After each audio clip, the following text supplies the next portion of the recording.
Welcome everyone. Thanks for joining me.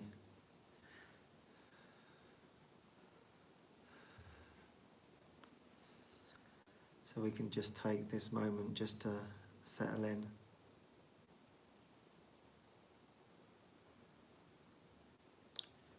Just let everything else go.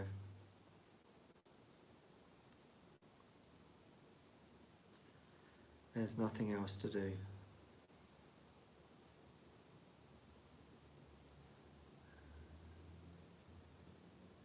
Just let your mind rest.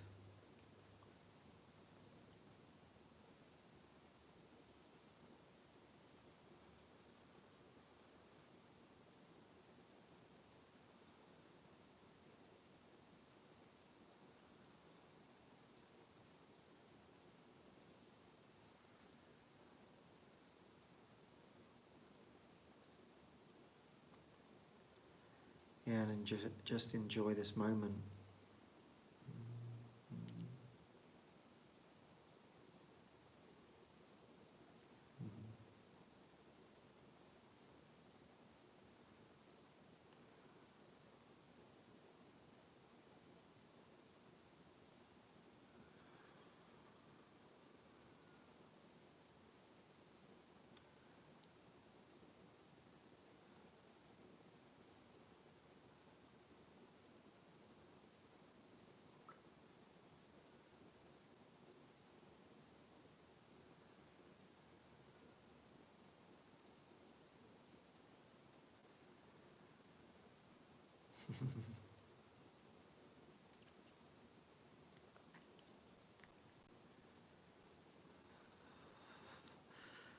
That's it, it's only ever about the joy.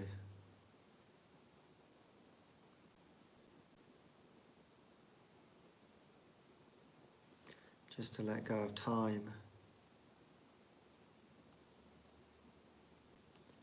There's nothing to go towards. There's nothing behind you. It's just now.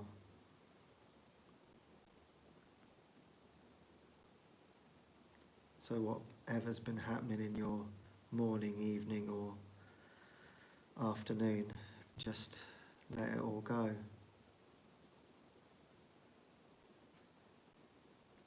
Seems very simple, but it's something that we need to give ourselves permission to do.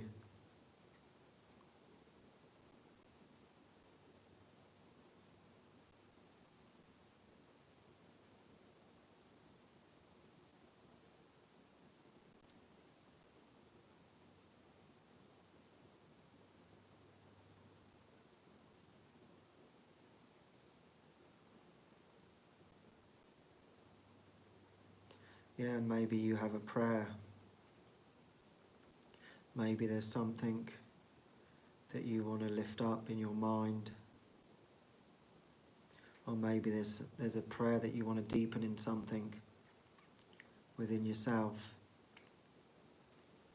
Now might be a good time to get in touch with what your heart desires.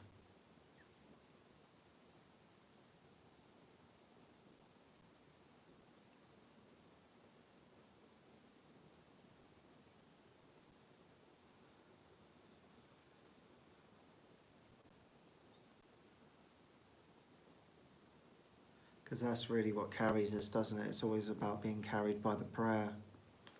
Without prayer, we have nothing really. And it's important to align our mind with something, and that can be simple, just as simple as peace, you know. That's what got me into all this in the first place, just by that simple prayer. That was my first sort of prayer that I put out before starting meditation. I think I read an article before I started learning about meditation. They said, oh, it's good to set an intention as to why you're doing it. And I thought, oh, that's a good idea. And at the time it was, I just want peace. I wouldn't mind some peace of mind. And so then, now I see that was a much bigger prayer than I imagined. That's taken me on this journey now, all this way. So we actually don't know how strong our prayers are, even just as simple as saying, I just want peace. Because of course that's what A Course in Miracles is teaching. So no wonder through my prayer that I found A Course in Miracles that answered that prayer probably 8 years before I even found the Course, but that was part of the preparation to come to this moment. So our prayers are very strong.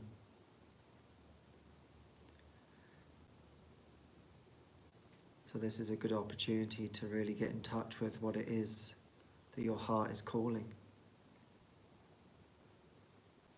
And I just saw in the chat, Deanna said about being the dreamer of the dream. And that was interesting because that was on my mind this morning.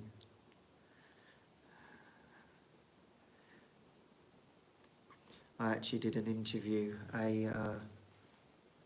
Someone contacted me and he said, I'd like to do an interview.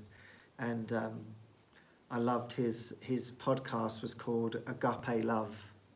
And I thought, oh, that's a wonderful name for a podcast. I really enjoyed that, and I actually shared that was also part of what got me on this journey, really, because once I started reading about this unconditional love that clearly wasn't in my awareness at the time, it was like, yeah, I really want that. If that's true, I really, really want that. And that's been a strong prayer, and it is a strong prayer in my heart that I want to experience that all the time. I don't want just it to be fleeting as it has been. I feel blessed to experience it, but I want it to be consistent. And that's that dreamer, the dream experience. Being fully aware that you're dreaming. And that actually relates to last night. We watched a film called Other Life. And it's basically about I don't know whether it's a drug, but a chemical, shall we say, that what you can do is like an eye drop, and they've built it to be able to put an eye drop in your eye, and then you can have an experience, different experiences. So you could be snowboarding, you could be jumping out of an aeroplane, doing all kinds of different things. And so it's more about seemingly getting more from your life, by just having these drops in your eye, and it's like, feels like the exact experience of, for instance, jumping out of a plane. And so how they were selling it is that in your lunchtime, you could be snowboarding in the Alps, in your evening before your dinner, you can be, car racing, for example. And so your life will be much, much more fulfilled by these experiences. And what really sort of touched me about this was like, and what David was really sharing, it was all about beliefs. It's like, it's just all beliefs. It's a belief that you've imprisoned yourself.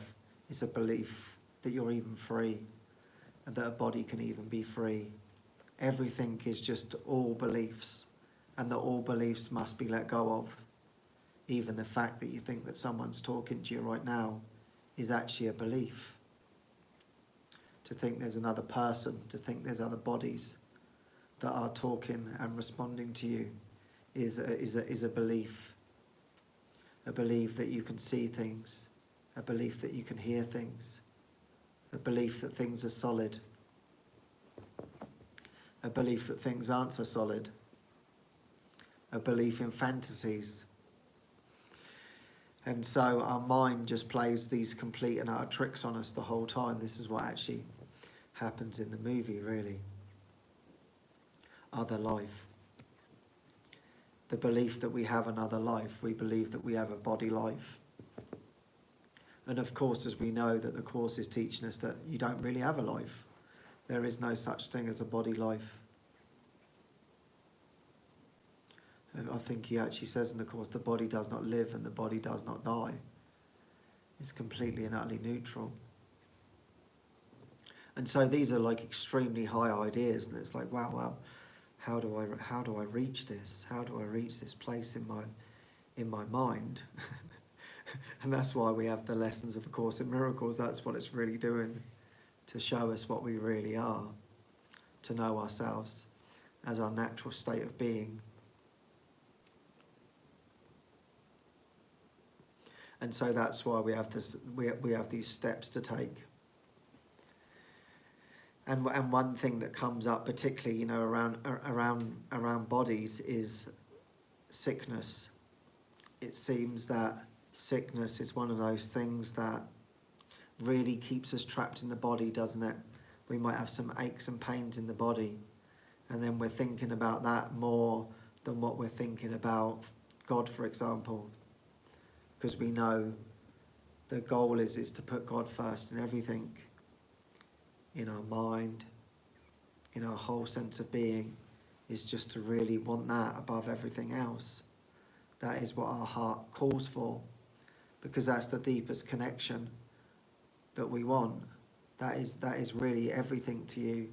Even though you may seem like you want things in this world, in actual fact what you really want is you really want this all-encompassing love for everything and everyone, a complete change of perception, to see everything anew. And your heart desires that above everything else.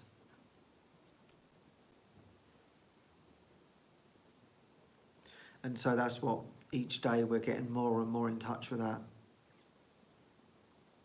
And whatever's not that is going to come up to be healed. And often these things are seen within the body. The body is this concrete, seeming concrete thing that can bring us down from our experiences, our deeper experiences of ourselves, because it feels very solid. And so, for example, I've noticed that with myself, I get hay fever, and I've been having a lot of symptoms of hay fever. And because I've had this for so long, I have so many ideas about it. It's always been that it's outside of me, and the outside world is causing me this, through being told, of course, that pollen is the issue. It can be grass, it can be trees, it can be flowers that are affecting you. And of course, at the time, that seemed pretty reasonable. Why my eyes were hurting, my mouth is sore, I feel tired, my nose is running, for example. It just seems so real that the outside world is attacking me, and I'm a victim of it, and I have to do something about it. And of course, most of us have taken medication for these things. I used to take medication for the hay fever. I don't any longer. Not that there's anything wrong with that. I just noticed it doesn't feel good in my mind when I was taking medication. I didn't feel good, and it made me feel very tired, seemingly. And so it's like the ego is going to do anything that it possibly can for you not to know yourself, and to say, hey, listen, you are this faulty being, this faulty human with a faulty body, and you're not this higher self, you're not this being of light, you are a deteriorating body self-identity. Don't get your hopes up too much. And so we all have these sort of aches and these pains in our body that seemingly bring us back to this tiny self. And of course, that's the name of the game. That's the ego's game. And of course, we don't want that. We hope for health in the body. And so I can see that it's like, in actual fact, it's a gift, really. All of these things are a complete and utter gift. They can be used as the ego wants to use them. The ego wants you to be the victim of the world I see. The ego wants to bring you down. The ego wants to say that you are nothing. You're worthless. And look, you are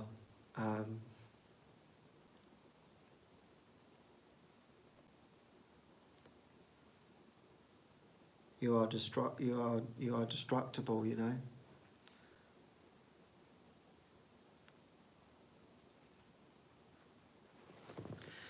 And so that's why I wanted to really sort of expose that and really like look at it more deeply, because really what it is it's just that siding with the ego.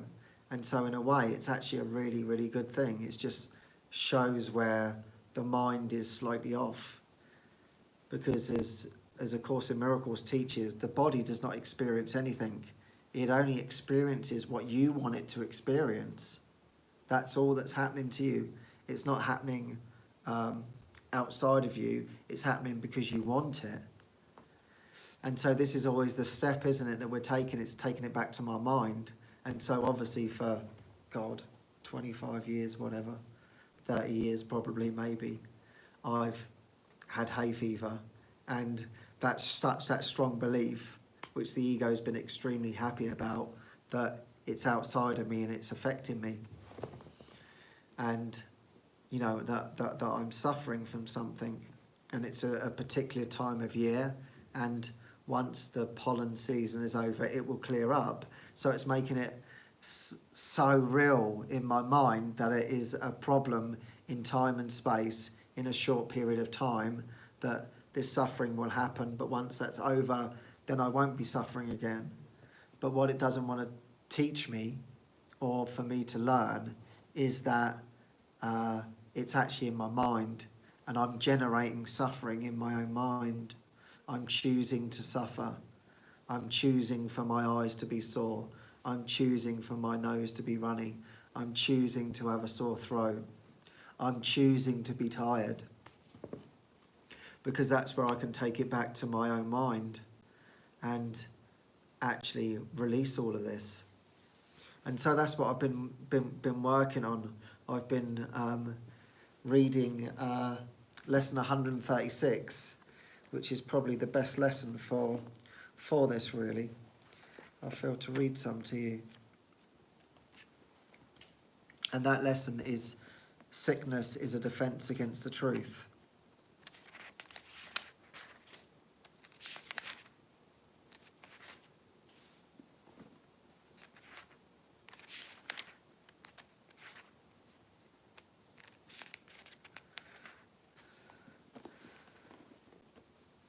And the first part is really beautiful. He sums it up, pretty much what I've just been sharing.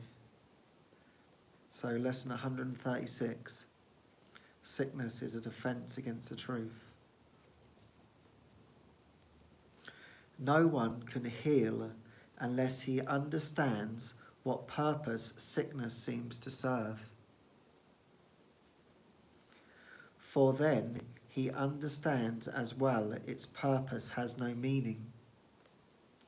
So there you go, sickness has no meaning whatsoever. That's a relief. It has no meaning. Being causeless and without a meaningful intent of any kind, it cannot be at all. When this is seen, healing is automatic.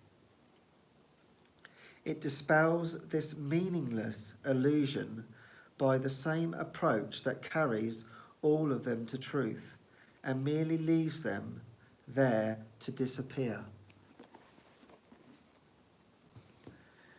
So yeah, it's that complete decision, isn't it? It's completely and utterly meaningless. These symptoms are meaningless. They don't have a home. I'm just literally generating them myself. And they don't have a cause.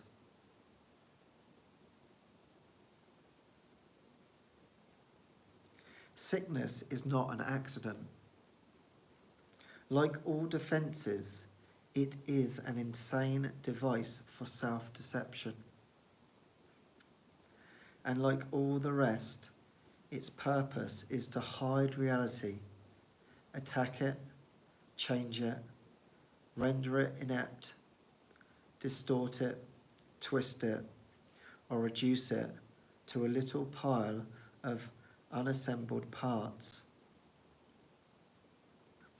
The aim of all defences is to keep the truth from being whole.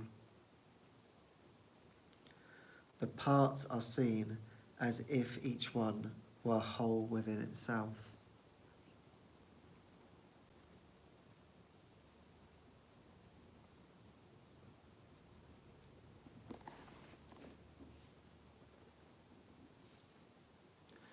Yeah, it's just defending against the truth.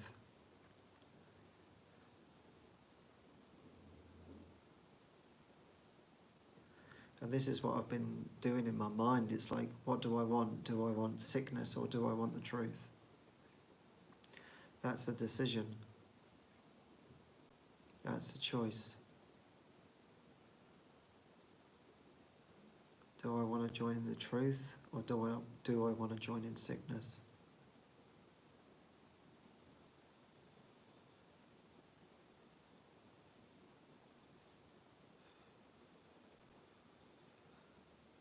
And it's interesting because when my mind's really aligned, all my symptoms go away.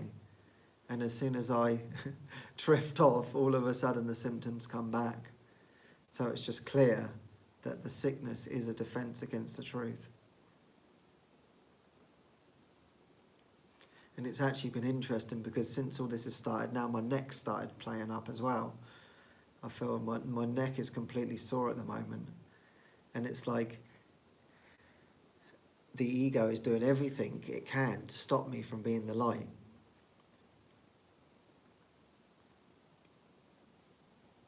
But equally, I'm just choosing this. I'm choosing to be defensive. I'm choosing to defend myself against the truth.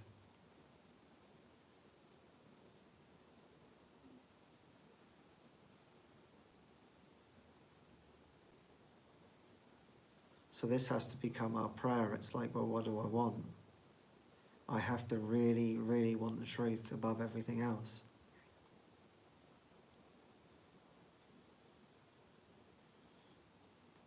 And I was speaking to a friend the other day about this, and she was telling me about a time when she was really, really ill.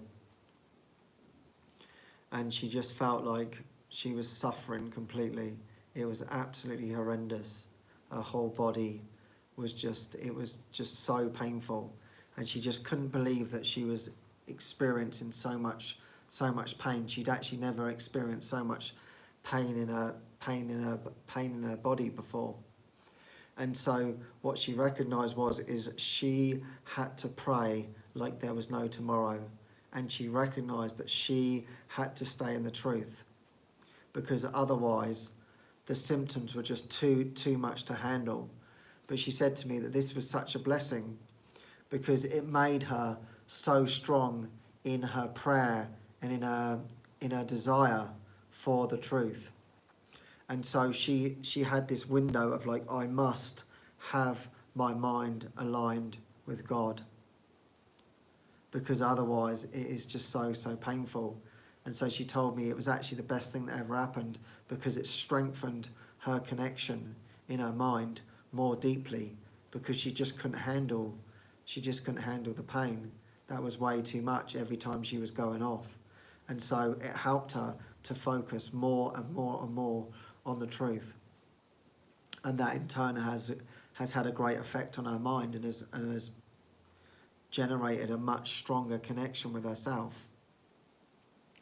And so she was sharing that with me. And I thought, that's it. That's all these things are.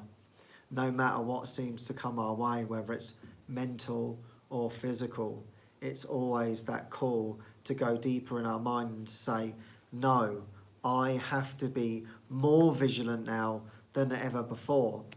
You know, that's what actually a friend of mine, when I very first got into the Course in Miracles, she said, it's all very well when it's going along nicely, but when you really need to focus is when it's not going so well. That's when your lesson and everything is just so more important.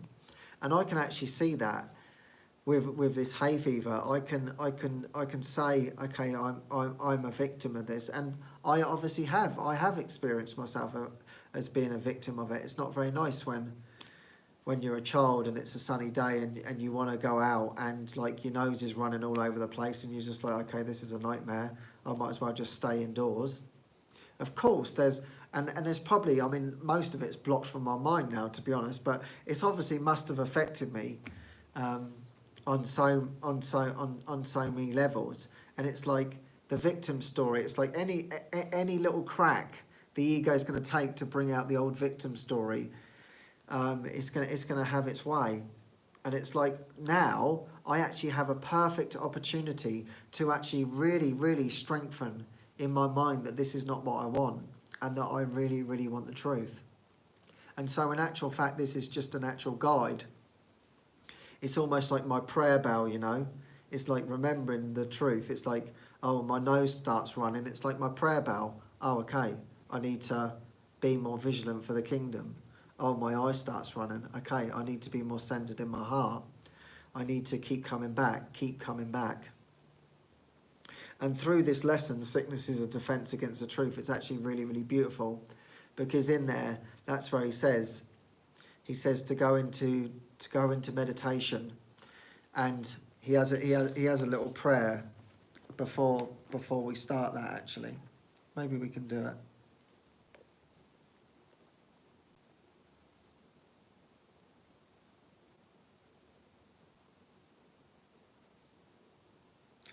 Truth will come, for it has never been apart from us. It merely waits for just this invitation which we give today. We introduce it with a healing prayer to help us rise above defensiveness and let truth be as it is, as it has always been. We begin. Sickness is a defense against the truth. I will accept the truth of what I am and let my mind be wholly healed today. Healing will flash across your open mind as peace and truth arise to take the place of war and vain imaginings. There will be no dark corners sickness can conceal and keep defended from the light of truth. There will be no dim figures from your dreams, nor their obscure and meaningless pursuits with doubts, with double purposes, insanely sought, remaining in your mind. It will be healed of all the sickly wishes that it tried to authorize the body to obey. Now is the body healed, because the source of sickness has been opened to relief. And you will recognize you practice well by this. The body should not feel at all. If you have been successful, there will be no sense of feeling ill or feeling well, of pain or pleasure. No response at all is in the mind to what the body does. Its usefulness remains and nothing more.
Perhaps you do not realize that this removes the limits you had placed upon the body by the purpose you gave to it.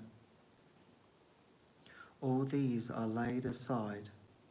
The strength the body has will always be enough to serve all truly useful purposes.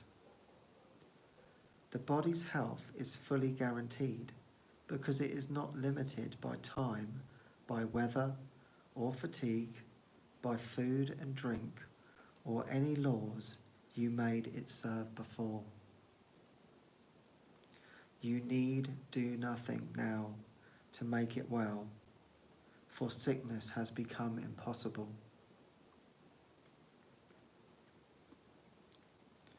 Yet this protection needs to be preserved by careful watching.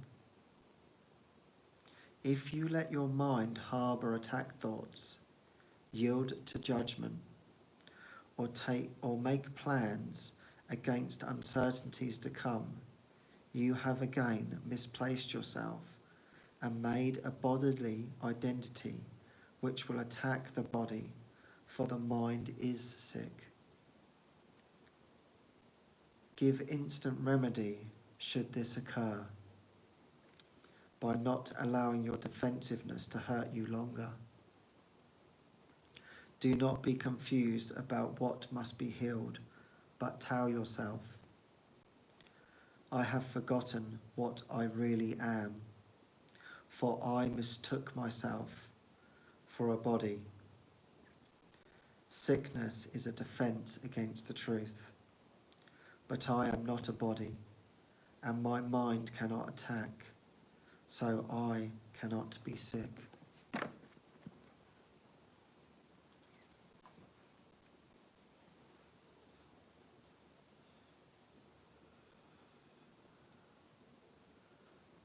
So there you go, that's the mind training, isn't it? That the only reason why these symptoms are coming out is through judgments, attack thoughts.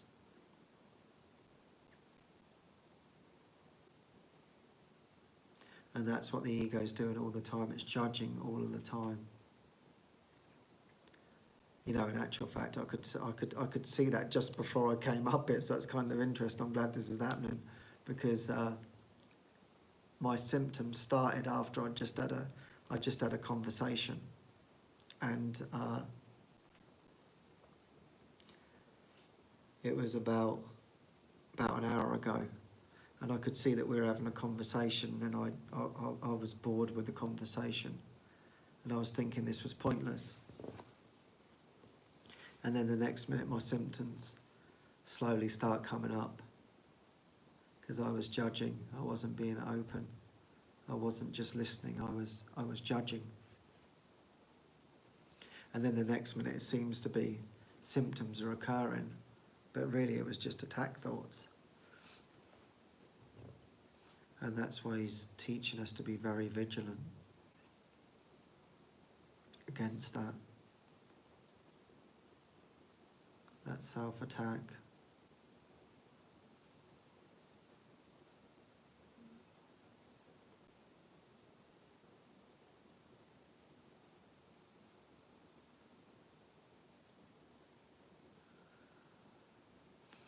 You know, it's interesting because as I'm talking to you, I'm actually looking at a screen at myself, and it's like I can see, it's like the ego saying, you are this body. Look, you are this body. It's wanting to confirm that.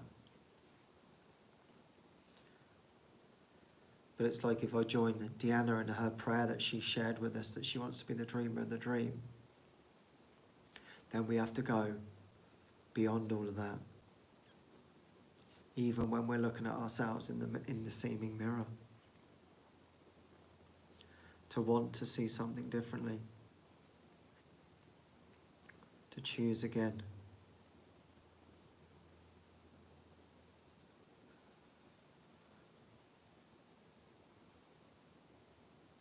And I think for me it's like not wanting to share these things because it feels hopeless, you know. Often with body symptoms it just feels hopeless. And I don't want to see myself as being hopeless. I don't want to be seeing myself in this light. But it's actually kind of interesting in just sharing, because I'm not really feeling that. It's like I can feel that I want the strength above everything else.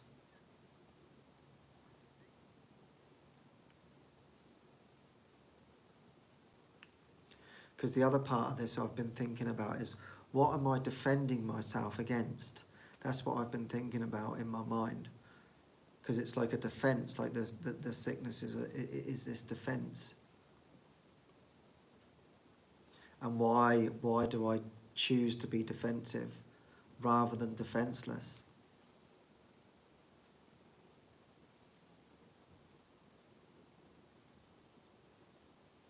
And of course that comes from weakness, doesn't it? We only defend ourselves because we feel weak. And so it's actually allowing ourselves, or allowing myself, to get in touch with that weakness. To not be afraid of that. To not be afraid to share that.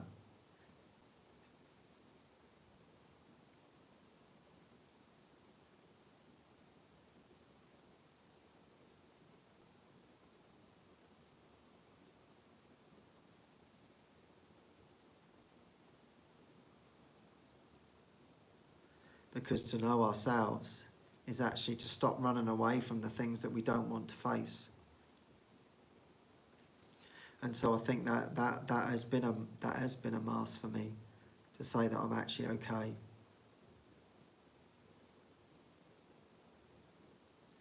Because I don't want to be seen as being weak or suffering in any kind of way.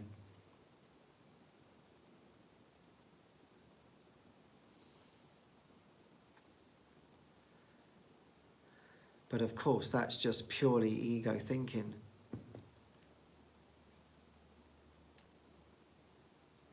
The ego is weakness. And it wants you to believe that it is it.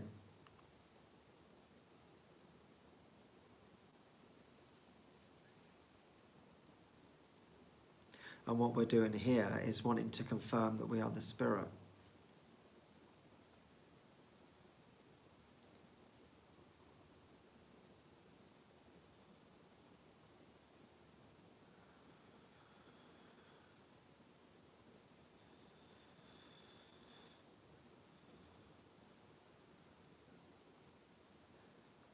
So this is where it is a very, very deep prayer of wanting to see it all differently.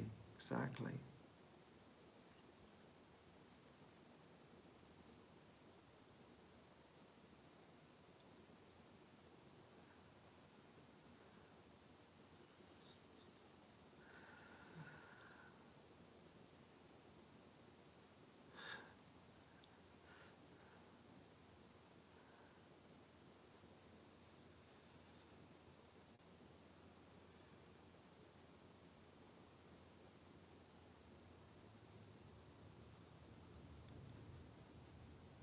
So it's interesting, as I'm sitting here, it's like I can see the mind wants to slide into this small self-identity here now.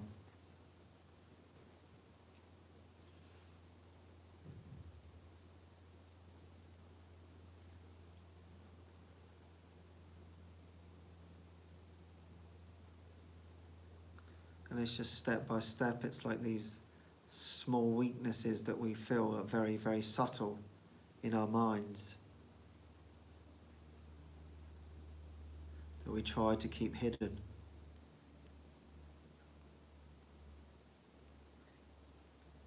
But the more, what I've seen is the more that they're uncovered, the more that the truth can come through, the more light will come through. And so it's actually allowing ourselves to move in that direction of seeing truly what's there.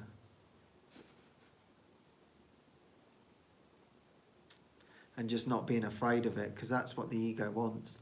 The ego wants you to be afraid of it. It wants you to stop you in your tracks. And that's what it's always saying about every step that you're making. This is fearful, this is fearful. You know, it's like even now, like part of my mind saying, oh, this should be more joyful.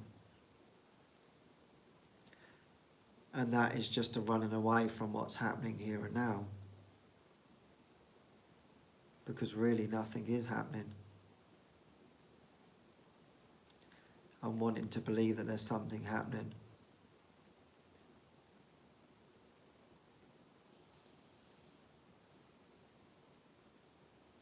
It wants to judge everything.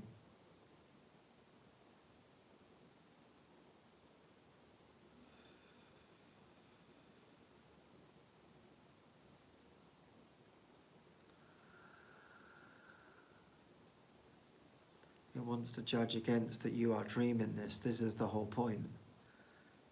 It doesn't want me to see that I'm making this whole thing up.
And equally, there's never ever a push with anything. I think that's what we talked about last night.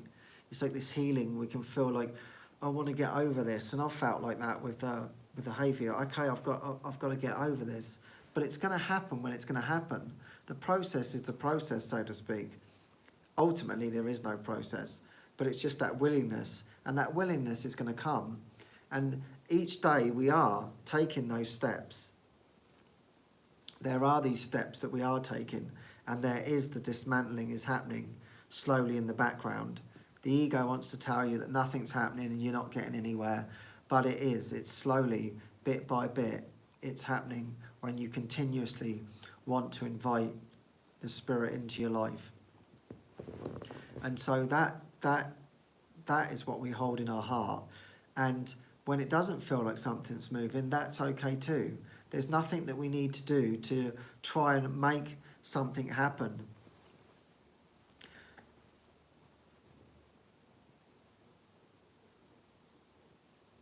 That again is a trick, to feel like we have to change something.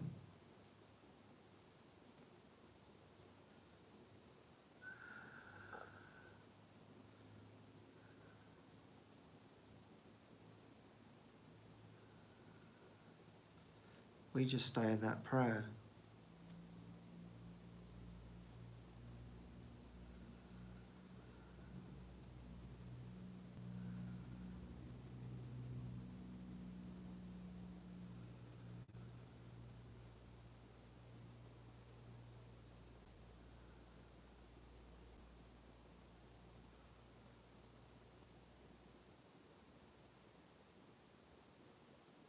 So as I was talking about last week, it's like the ego wants to dishearten us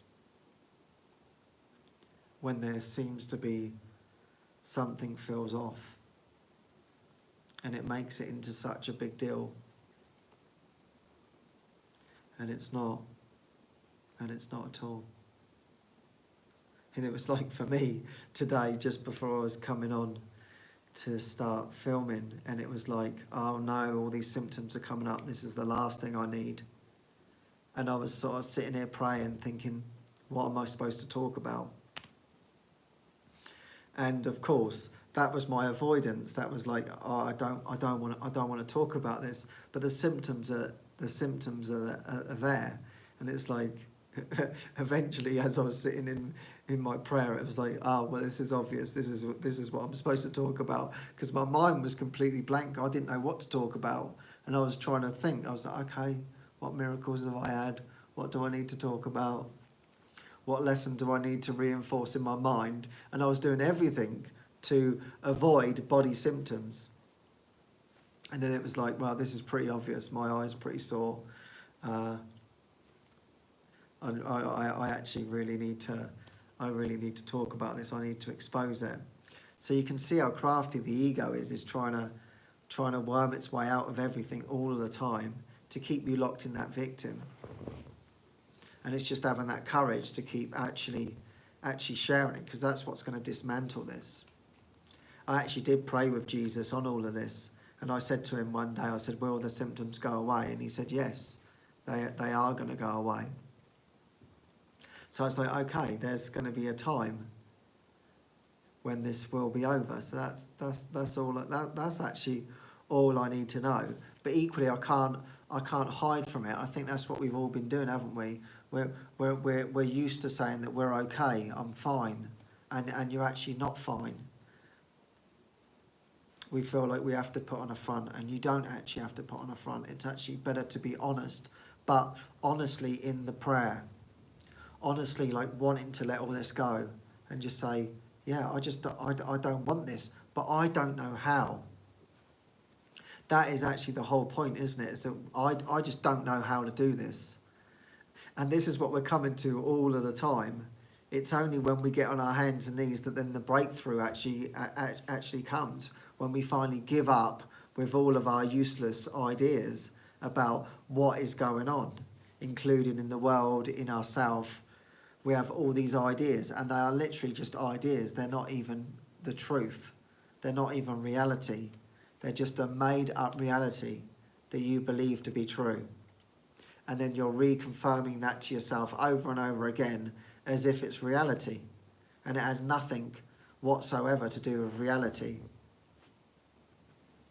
And that's where the problem is. And that's why we always know that this is this surrendering of stepping back and saying, I don't know. And that's what I've been talking about, actually, because someone was sharing with me. They said, oh, how do you deal with conflict? How do you deal with these conflicts in your mind? And I said, well, to be honest, the best thing that I've actually learned is to actually ask for help and to realise that I have no clue how to do this. And it's like just emptying my mind of all ideas. The ideas can come, the ego can say whatever it wishes, but it's like, no, I'm just not going to listen to this. I don't know what the hell I'm doing. That's the whole point. It's coming to that humbleness of really, really not knowing. So it's the same as this hay fever business. It's like, I don't know what it's for. I don't know what the beliefs are there. I don't know where to go with it. I don't know what the direction is. I don't know what the guidance is. I just have to now open myself up to everything and be completely and utterly willing to change my mind and to see that this truly is not me. And that is that is the beautiful thing, you know, to know that you don't know. You don't know anything, and the less you know, the more you know. That's really the whole point, isn't it? The less you know, the more you know. Keep stepping out the way of all these ideas and all these fantasies and all these beliefs. And that's what I want to do. I want to keep continuously seeing this over and over and over again,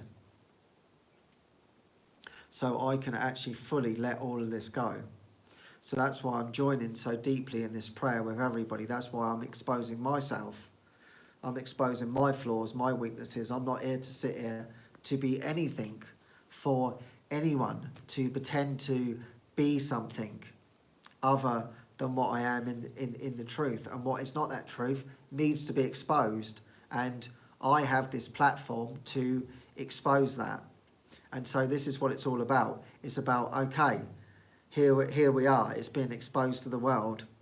There we go. It's on film. It's going to be all over the internet. But that's the whole point, because it's like, I'm not frightened of these thoughts that want to trap me and want to bring me down. It's like, no, I am not succumbing to these games any longer. And my dedication is to the truth, to the light, and to the love, and to the joy. And so that's why we always join together and know that this need not be.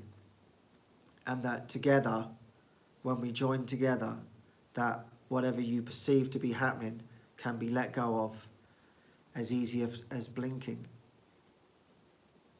So, let's expect miracles, everyone. Thank you so much for being with me on this journey. And let's join in this truth. Let's join in the love. Let's join in the light. And I look forward to seeing you next week. So, many blessings. Bye for now.